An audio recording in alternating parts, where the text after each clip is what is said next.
Hi, everyone. We're here at the Metals Investor Forum in Toronto doing backstage interviews. I'm here with James Anderson, who is CEO of Guanajuato Silver. James, thanks for being with us. Always a pleasure, Peter. Super. So there have been lots of developments at Guanajuato. Why don't we jump into how the company's evolving and adapting, and you can give us your take on all of that and what we can look forward to. Okay. Guanajuato Silver, very quickly, just within the last 3 years, have put together a portfolio of producing assets. So we've got 4 mines, 3 production facilities, mostly in the state and around the city of Guanajuato, Mexico, but also in Durango as well. And we continue to, on a quarter-by-quarter basis, increase our production, and we look to continue to do that from the current assets and potentially from additional assets going forward. So you have been through a pretty big acquisition phase, I guess, in the last sort of year and a half or so, 2 years. And you've also been going through some adaptation in terms of, you announced in the last few months, weeks even, that you are starting to process third-party ores. Can you tell us about how that came about, what led to it, and how that's sort of changing the makeup of Guanajuato Silver? Yeah, okay. So great question. And I guess, for your viewers, I guess what I would start with is that the district of Guanajuato is a 450-year mining camp, right? And so what happens when you have mining in a district for that long of a period of time, you get all kinds of different assets in different places that were in production but aren't anymore, that are back in production, that sort of thing. There's a much larger company that controls about 40% of the mining claims in Guanajuato. We, as Guanajuato Silver, control about 40% of the mining claims in Guanajuato now as well. Now, our assets, we've got 3 of our mines and 2 of our production facilities active there. They, on the other hand, are not currently active, and their mines date from a number of years ago.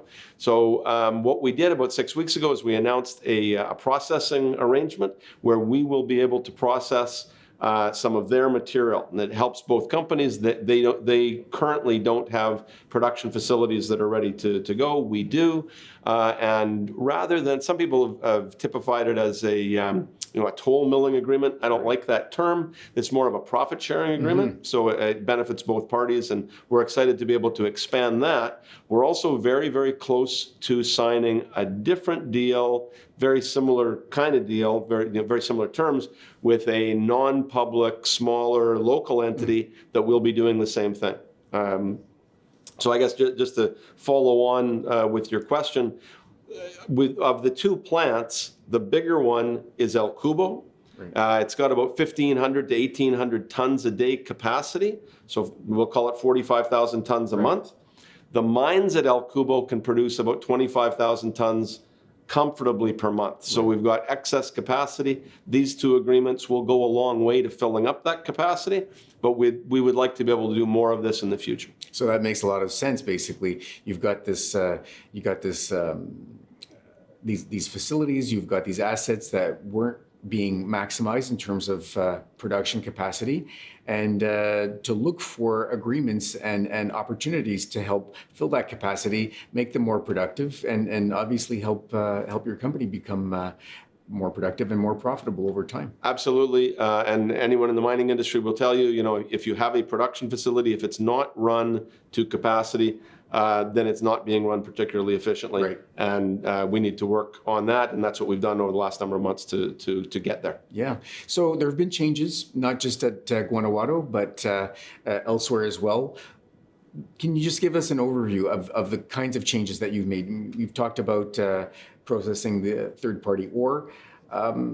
Other things that have come up. Other things that we've done to try and make our business better. Absolutely. So staying in Guanajuato, if you imagine everything that I just said, but without a third party.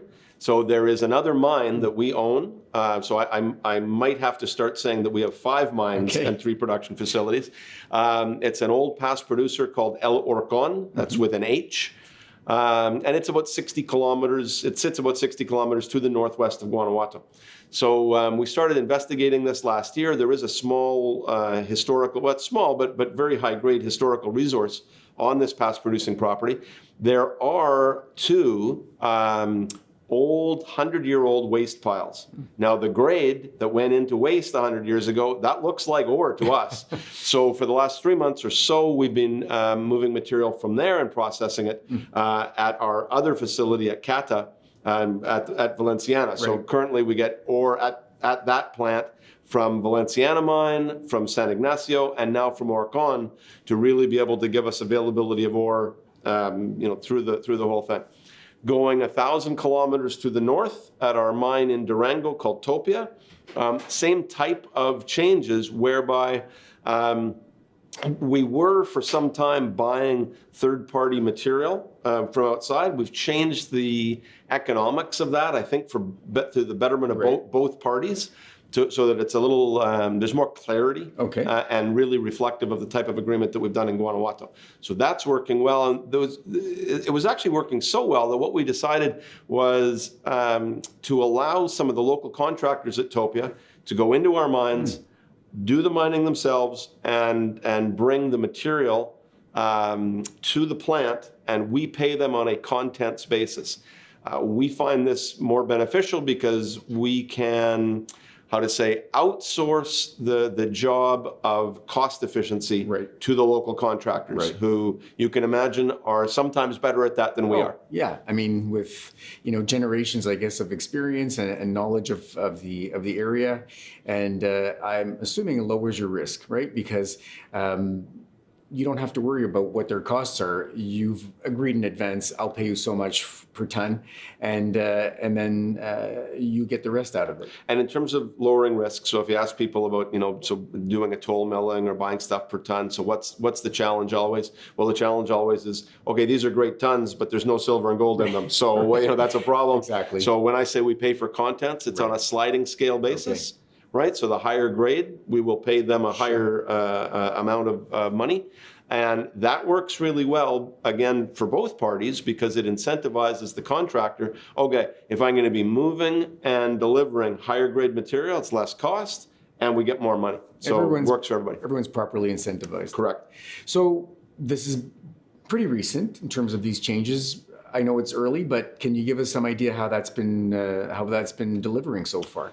So I too soon? No, I don't think it is. I think I can give you a couple of broad descriptions, I guess, and then one specific description. So with regards to Topia, those changes in terms of how contractually we were interfacing with the contractors, those changes were only implemented in October. Okay. And on a cash flow basis, instant betterment. Wow. Right. So that's good.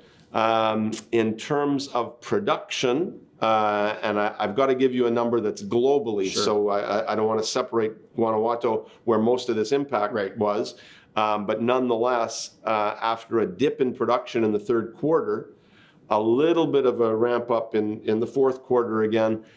In the first month, we put out a news release, and we've got 330,000 silver equivalent ounces produced in the company in January. It's one of our best months, and if we can keep on that track, this will be our best quarter. Excellent. So definitely paying off. Yes, sir. Absolutely. Can you just, to kind of wrap up a little bit, can you give us some ideas of other ways that you're adapting to changing conditions, and then obviously in the resource sector, some challenging conditions? Right. The resource sector, there's challenging conditions, despite the fact that the prices for the metals, especially gold, is pretty good. Yeah.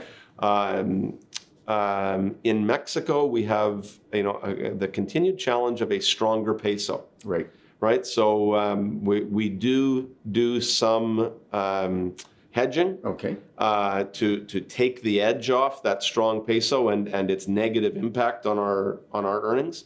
So, we're doing some of that. And then I guess the most important thing, we're a company that grew really, really quickly. We have added another all-star member of our team, and that's Carlos Silva, who's taken over as Chief Operating Officer. He's got lots of experience in Mexican mining. He's been successful everywhere he's gone, and he's the type of detail guy who we need right now, that's going to look at every line item and go, well, wait a second, why are we paying this? Who are we paying it to? Right. What are we? No, we're changing that right now. And that's going to, It's really only 2 months that Carlos has been working with us. He's had an impact already. Wow. It will be a big impact in the months ahead. Excellent. Well, thank you for this tremendous overview of Guanajuato Silver. There's lots to look forward to. Hopefully the silver price will cooperate. We certainly see gold cooperating with closing at an all-time high just yesterday. And certainly some very positive evolution at Guanajuato Silver. Absolutely, and I should take a moment. Peter has been to Guanajuato, been underground with us at Guanajuato, met a lot of the teams. So I will call you an expert in our company, and always a pleasure to talk with you about it. Thank you. Thanks, James.